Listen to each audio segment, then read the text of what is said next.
Dengar. Ya, ya. Bismillahirrahmanirrahim.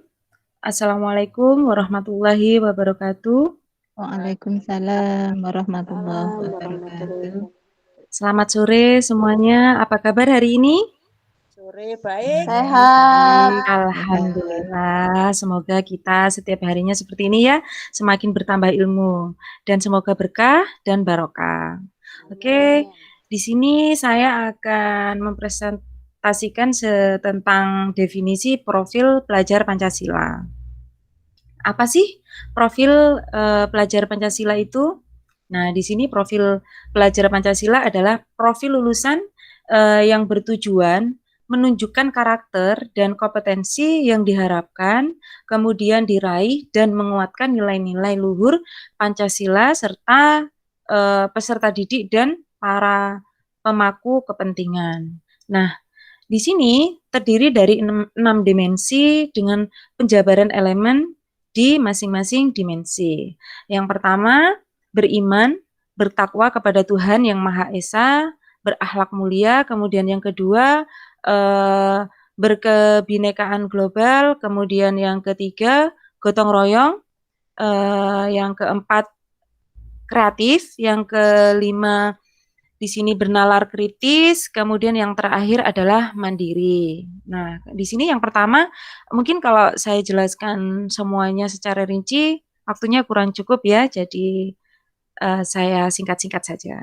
Yang pertama di sini yaitu beriman, bertakwa kepada Tuhan yang Maha Esa, dan berakhlak mulia. Nah, di sini pelajar yang bertakwa kepada Tuhan yang Maha Esa itu yaitu pelajar Indonesia yang menghayati keberadaan Tuhan dan selalu berupaya mentaati perintah, kemudian serta menjauhi larangannya sesuai dengan ajaran agama dan kepercayaan yang dianutnya.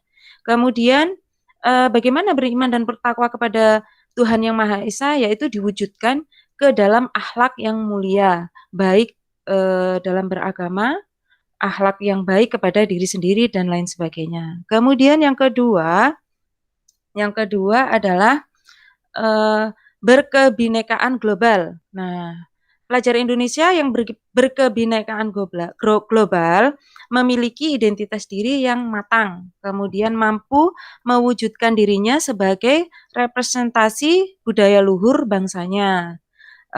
Pelajar Indonesia memiliki sikap menghormati, kemudian beragama dan toleransi terhadap perbedaan. Nah, untuk mencapai kebinekaan global, yaitu di sini pelajar Indonesia itu harus dapat mengenal dan menghargai budaya, kemudian dapat berkomunikasi dan berinteraksi antar budaya, berefleksi dan bertanggung jawab, dan juga lain sebagainya. Kemudian yang ketiga di sini adalah mandiri. Nah, mandiri di sini yaitu memiliki keperkasaan atas pengembangan dirinya yang tercermin dalam kemampuan untuk bertanggung jawab. Nah, kemudian memiliki rencana strategis, yaitu melakukan tindakan dan merefleksikan proses dan hasil pengalamannya.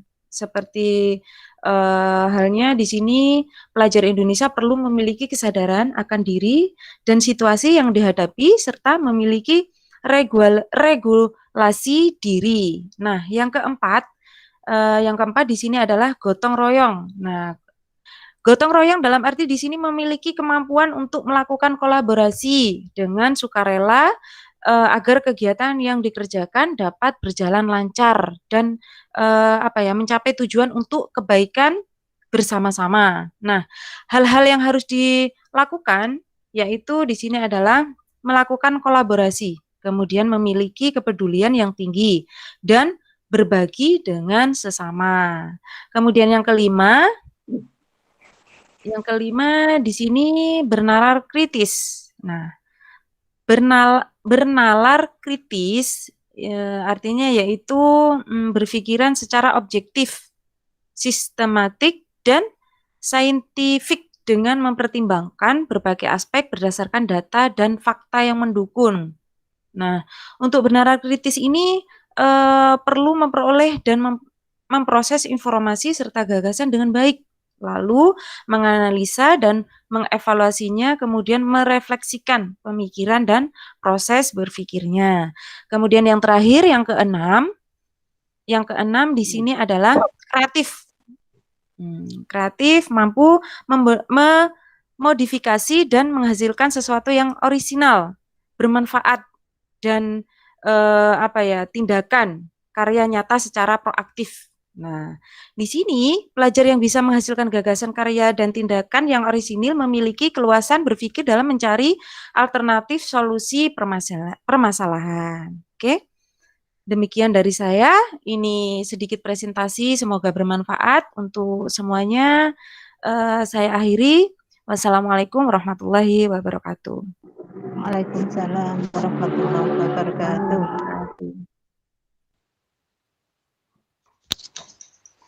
Selamat sore, Bapak Ibu. Sore. Apa kabar? Baik. Masih semangat? Semangat. Supaya kita lebih semangat lagi, yuk kita sama-sama tepuk semangat. Saya beri contoh dulu ya. Tepuk semangat.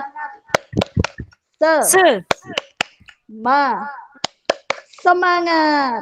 Yuk kita lakukan sama-sama. 1, 2, 3. Tepuk semangat.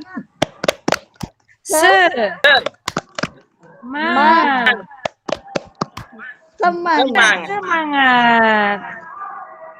Bagaimana tadi sudah mengikuti pengarahan dari Bu Feni mengenai profil pelajar Pancasila.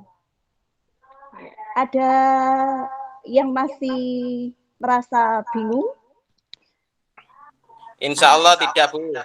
Ya, supaya kita lebih dalam lagi, kita dalami materi yang sudah disampaikan Bu Feni. Saya sebelumnya mau bertanya untuk profil pelajar Pancasila. Salah satunya kan benalar kritis. Nah, otomatis ada kemampuan yang harus dicapai oleh peserta didik, yaitu mengenai literasi dan numerasi. Nah, saya akan bertanya kepada Bapak Hanafi, kira-kira literasi dan numerasi untuk mencapainya, kompetensi yang untuk mencapainya, itu menjadi tanggung jawabnya siapa, Kak? Terima kasih untuk Bu Reni. Pertanyaan tadi sepertinya siapa yang bertugas untuk memperkuat ya, Bu ya? Ya, di bidang literasi dan numerasi. Ya, dan numerasi. Menurut saya itu tugasnya guru kelas, Bu. Karena tiap hari guru kelas itu sudah dibekali, pertama kali itu harus melakukan literasi dan numerasi. Mungkin cukup itu, Bu. Dari saya, Bu. Ya, mungkin ada pendapat yang lain? Ada yang tidak setuju dengan pendapatnya Pak Hanafi? Monggo. Sudah, Bu, setuju, Bu. Baik, setuju semua ya? Kalau begitu saya akan jelaskan.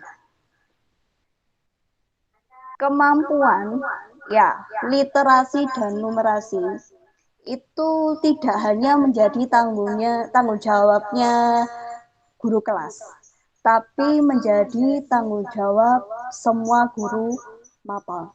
Karena kemampuan literasi dan numerasi itu akan dicapai dengan baik jika semua guru di setiap mapel menggali kemampuan yang sama. Jadi karena literasi dan numerasi adalah kompetensi dasar yang akan diperkuat serta memperkuat semua kompetensi lain yang dibangun di semua mata pelajaran. Jadi saya mau katakan bahwa tidak benar jika literasi dan numerasi hanya untuk guru-guru tertentu aja, misalnya guru mata pelajaran bahasa Indonesia atau guru mata pelajaran matematika. Nah, jadi itu menjadi tanggung jawab semua guru mata pelajaran di semua bidang mata pelajaran. Begitu Bapak Ibu. Nah, ada yang mau ditanya, bingung tentang kemampuan literasi dan numerasi ini?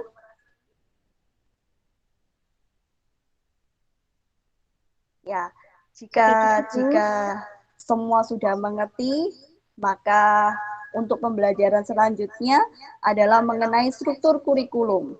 Nah, saya jelaskan bahwa struktur kurikulum di sekolah penggerak ini menekankan kompetensi siswa. Nah, kompetensi siswa, ya, kemudian juga ada capaian pembelajaran di setiap fase. Jadi sudah ada jenjang fasenya, ada fase A, B, dan sampai seterusnya. Nah, jadi supaya mencapai karakter Pancasila, maka kegiatan pembelajaran rutin setiap hari. Nah, itu berorientasi pada pembentukan dan penguatan karakter berdasarkan kerangka profil Pancasila. Jadi itu Bapak Ibu yang bisa saya sampaikan. Nah, saya akhiri dulu. Nah, saya harap Bapak Ibu tetap semangat untuk mengikuti materi-materi yang selanjutnya. Saya akhiri, selamat sore, tetap sehat, dan tetap semangat. Sore Bu.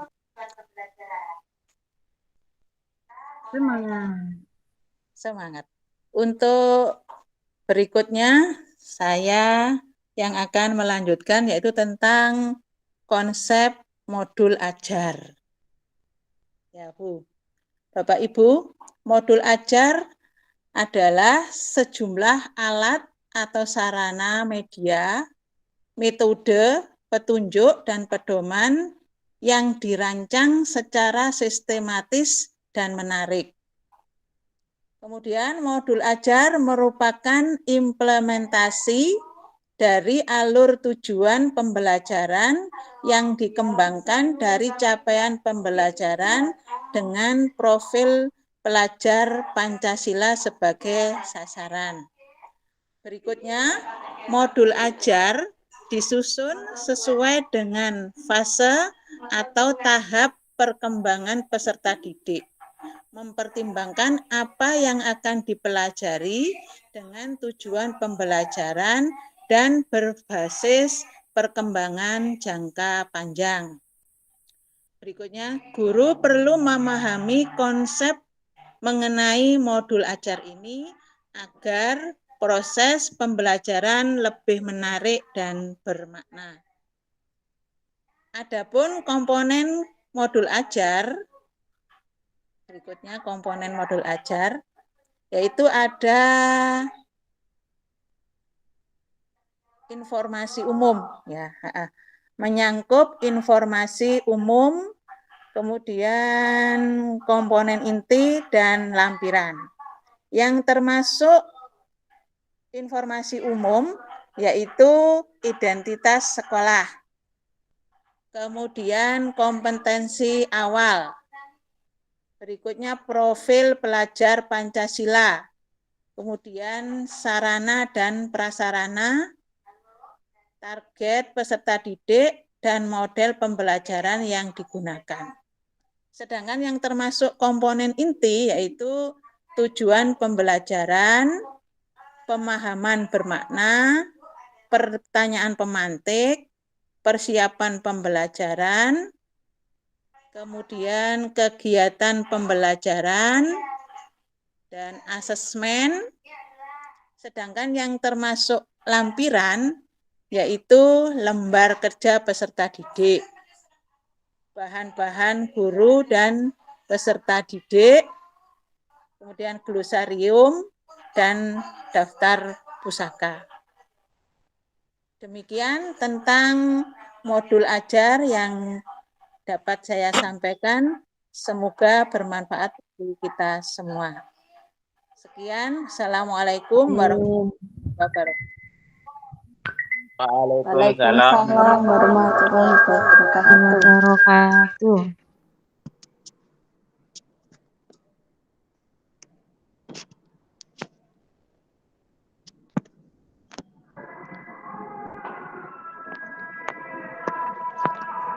Assalamualaikum warahmatullahi wabarakatuh. Waalaikumsalam warahmatullahi wabarakatuh. Alhamdulillah, puji syukur, alhamdulillah. karena sampai detik ini kita diberi sehat walafiat. Bagaimana kabarnya semuanya? Sehat, Bu. Alhamdulillah sehat, semangat. Alhamdulillah semangat. Baik Bapak Ibu, untuk kali ini saya akan memaparkan tentang alur tujuan pembelajaran.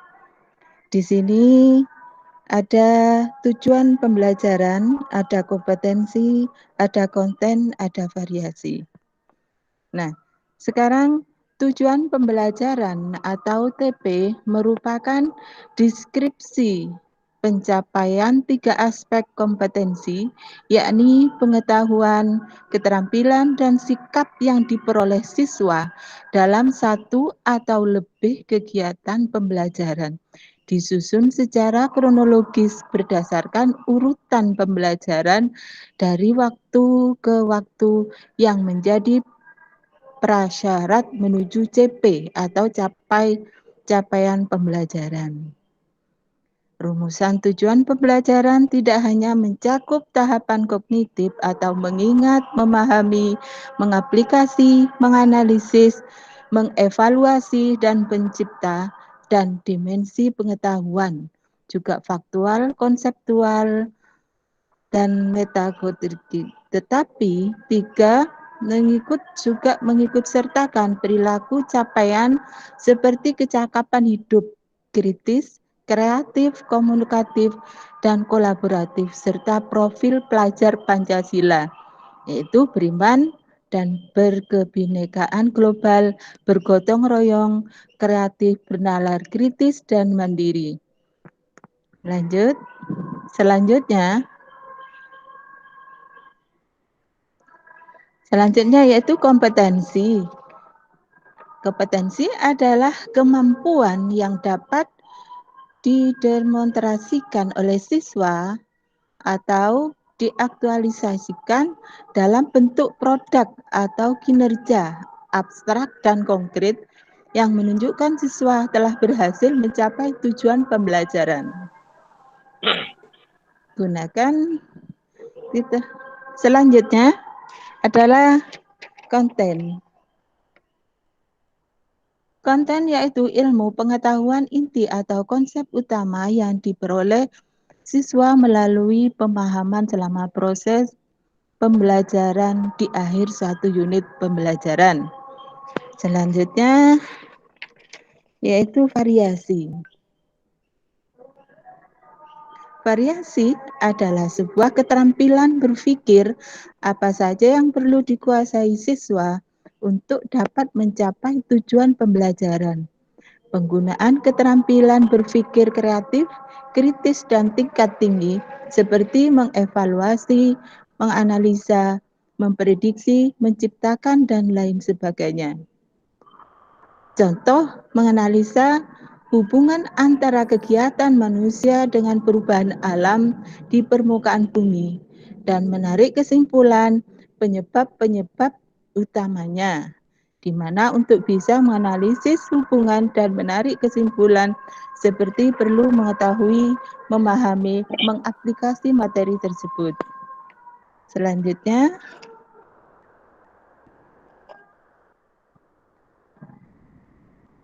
konsep tujuan pembelajaran. Contoh tujuan pembelajaran dengan memuat 3 aspek yang telah dijelaskan, menjelaskan hukum Newton dengan menggunakan kata-kata sendiri dan menceritakan fenomena alam keseharian yang menggambarkan hukum Newton. Demikian yang saya sampaikan, mungkin ada yang bertanya? Kalau tidak ada, kami akhiri paparan saya. Kurang lebihnya kami mohon maaf. Assalamualaikum warahmatullahi wabarakatuh. Warahmatullahi wabarakatuh. Untuk selanjutnya, saya akan menyampaikan beberapa materi untuk pertemuan pada sore hari ini, yakni pengertian pembelajaran untuk orang dewasa. Pembelajaran orang dewasa itu berasal dari kata bahasa Yunani, yakni andragogi, artinya pembelajaran Andra berarti orang dewasa, dan Gogi artinya memimpin atau membimbing. Jadi bisa dirangkum menjadi sebuah kesimpulan yang artinya andragogi yaitu sebagai memimpin atau membimbing orang dewasa. Selanjutnya karakter pembelajaran orang dewasa. Ini ada terdiri dari 5 pembelajaran, yakni berasal dari konsep diri. Konsep diri itu artinya individu yang mandiri. Yang kedua yakni untuk berdasarkan pengalaman. Pengalaman itu artinya sesuatu yang berharga. Dan yang berikutnya yakni kesiapan belajar. Kesiapan belajar itu bisa diartikan hal yang perlu diketahui. Untuk berikutnya yang keempat, orientasi belajar. Orientasi belajar itu bisa bermakna berpusat pada masalah. Jadi biar nyambung, mungkin orang itu lebih memahaminya jika masalah tersebut yang perlu diketahui. Yang terakhir, memotivasi belajar. Itu artinya internal. Yang berikutnya, prinsip-prinsip keterlibatan. Prinsip-prinsip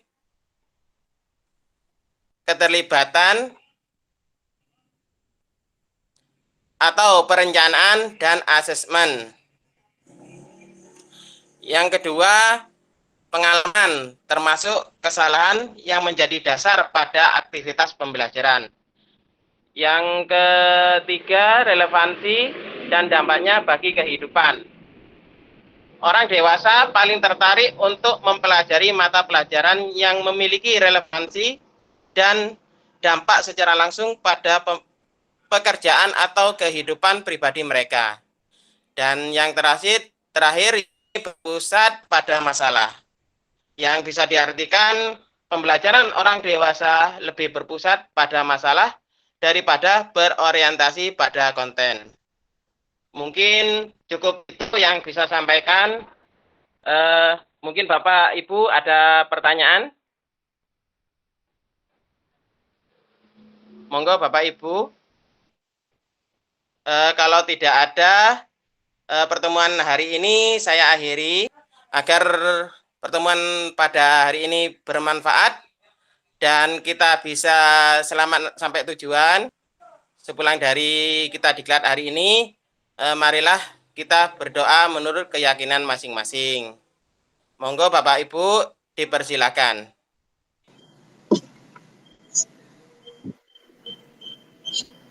Selesai Bapak Ibu. Terima kasih. Assalamualaikum warahmatullahi wabarakatuh. Waalaikumsalam warahmatullahi wabarakatuh.